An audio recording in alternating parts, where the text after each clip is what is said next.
Hello, I'm Marc Gottlieb, and this is a brief video of the restoration of my 1969 Sidewinder. I used Coosa Board and a lot of labor to complete this project, but it was well worth the effort. In my teens, I always dreamed about owning a Sidewinder. It's lightweight, the great lines, places them in a league of their own. We're also in a league with the Sutphens, the Glastrons, the Baja, and other rare small high-performance boat. This boat was rigged with a 1978 six-cylinder 90 horsepower tower power and comes in at about 1,100 pounds complete with gear. I couldn't have done it alone. I offer many thanks to my lifelong friend Peter, who helped and encouraged me throughout the project. So we rigged the motor on a Wednesday night and couldn't wait to Thursday morning, so at 6:30 in the morning we took her out for a first run on the Great South Bay.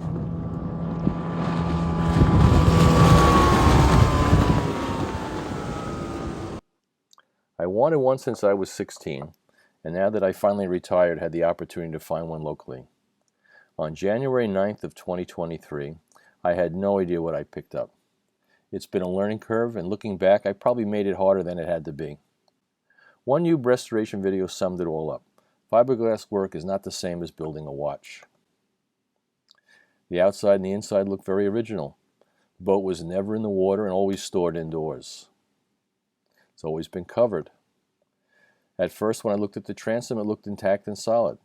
It didn't have an engine, so I couldn't really rock the engine to see if it felt like it was soft, but I took my fist and I pounded on it and it sounded solid. It originally had been rigged with a Mercury with the Cobra connection tower of power, so I needed to find a pre-1983 engine and a Merc outboard that took this connection or had some controls that came along with it. After 1982, the transom brackets became standardized, so I wanted something before 1982. I also wanted to avoid drilling holes in the transom. So the search was on for a 4-cylinder 80 horsepower or up to 150 horsepower straight 6 L6 Mercury outboard built between 1969 and 1982. And then I located a freshwater 90 horsepower engine on eBay for a Merckson L6. He was nice enough and delivered this engine, and then evaluated a 115 that I picked up as a backup. It was then that we realized the transom and floor were hopeless and needed to be replaced.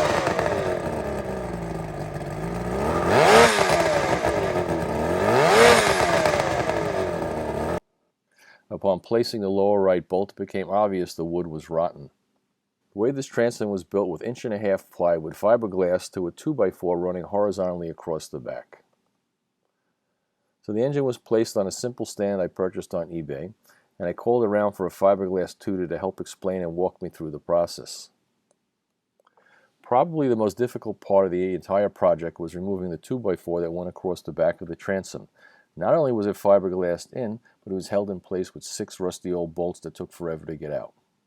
Once the outer fiberglass layer was easily removed, the bottom half of the transom was mush, and it felt like outdoor plant mulch.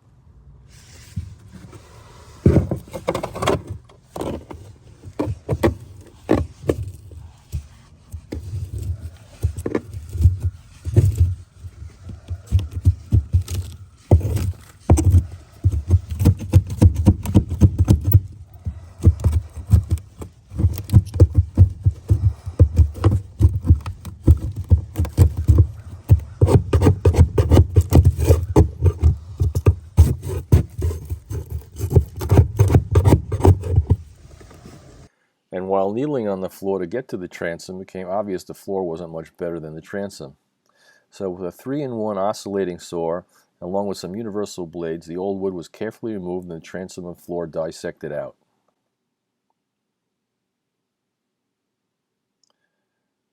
For the transom, I used the 3-in-1 saw to remove the remaining wood. I treated it like a checkerboard or a game board and made depth cuts and then vertical and horizontal cuts so it looked like a weird board game.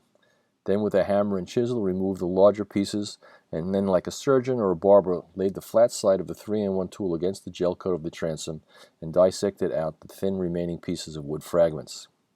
It was then sanded to expose the GelCoat across the transom. In this case, with Sidewinders, the floor only covers the middle of the boat, so I carefully used the 3-in-1 tool to cut back the floor until I hit solid wood. Now I needed to remove the old black paint and smooth off the sharp edges to allow the new resin to adhere. As you can see, the top half of the transom is rock solid and was left intact. This space is small, and to remove the black paint would create a lot of dust, so I decided to try sandblasting the black paint away. Sandblasting sounds simple and easier than using electric tools.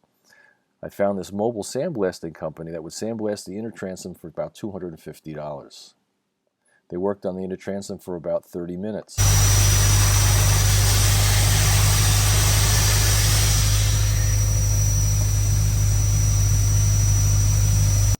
When done, I'm sure the media blasted surface would adhere to the noose resin, but it did fill the boat with sand, and I'm still to this day vacuuming out sand months later.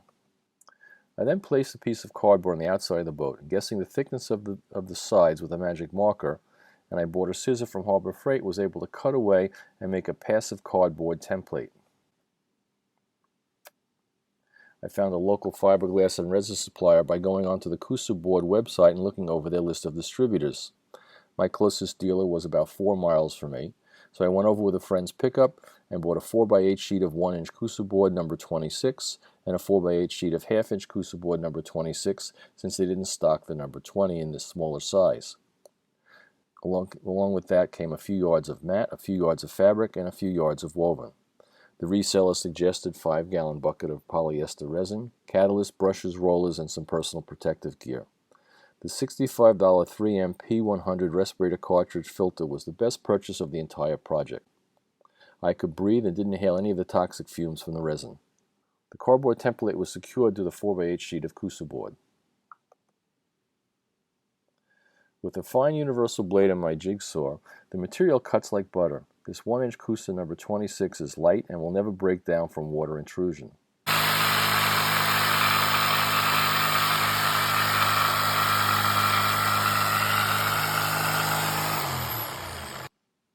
I then purchased these eyes and used them also to act as a guide for the placement of the Coosa board. I placed the Coosa board inside the boat, marked the seashores eye holes with a marker, then drilled the holes. The bolts from the eye will guide the board in, and by tightening them down, larger washers will secure the Coosa board to the transom glass. I also drilled additional holes using the engine mounting holes and the drain plug to hold the Coosa board in place until the glass and the resin set. So in the upper left and right corners, the transom loops acted as a guide. Prior to placing the Coosa board, the transom gel coat was cleaned with acetone and then polyester applied with a paintbrush. A sheet of mat was placed onto the wet resin, and then the Coosa board painted with resin and fully seated utilizing the transom loops, the 2 lower Mercury engine holes, and the main drain hole to clamp the pieces together and to prevent them from moving. What you don't see here is how we obtain the strength of the transom and the Coosa board.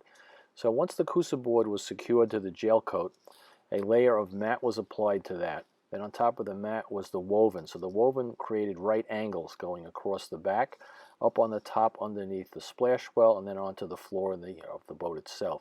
So the actual woven material gives it the strength like an angle iron supporting the Coosa board against the transom. Then the floor was placed in. Another layer of woven was placed from the floor onto the Coosa board to lock it in place. A cardboard plate was then made again for the missing floor. The center stringer was reinforced with several strips of the 1/2-inch Coosa board. The floor was laid down after the transom had set. This floor functions as a floor but also braces the Coosa board transom horizontally. The bilge box that I built was added and will reinforce the transom in a vertical dimension. I wasn't happy with the original way the battery laid at an angle in the back of the transom, so I built a small battery platform that also was glassed to the floor in the transom. The retaining bolts that were used to hold the transom to the gel coat on the back of the transom were easily removed, and I was able to use a 1-inch drill to drill my transom drain hole. Here's a close-up view of the drain hole, and as you can see how dense it is, all the layers fused together without any voids. I picked up this 3-inch brass tube and flaring tool. After cutting off the extra length, the tube was coated with 3M caulking and flared in place. Just for giggles, I used some 800 wet and dry sandpaper and some polishing compound. I was able to compound out the back of the transom so it looks really good before I was able to mount the engine. All the stains and discolorations were easily removed. Utilizing the old holes in the gel coat, the 90 Merc was bolted up. This is the look you get when, after 6 months of second guessing, coupled with the trial and error that finally pays off when your engine talks back to you.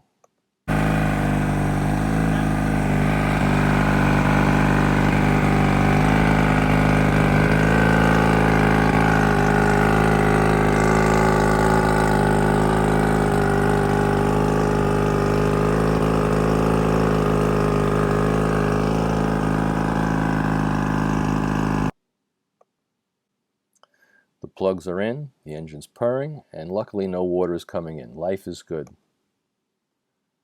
Sometimes a picture really is worth 1,000 words.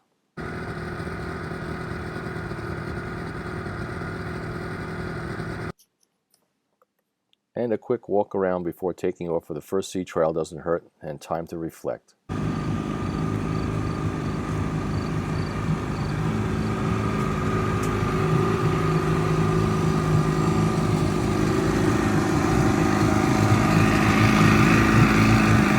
The gas tank is placed a little bit forward because we haven't finalized the final position of the engine. We wanted to get access to the bolts that were holding the engine in place.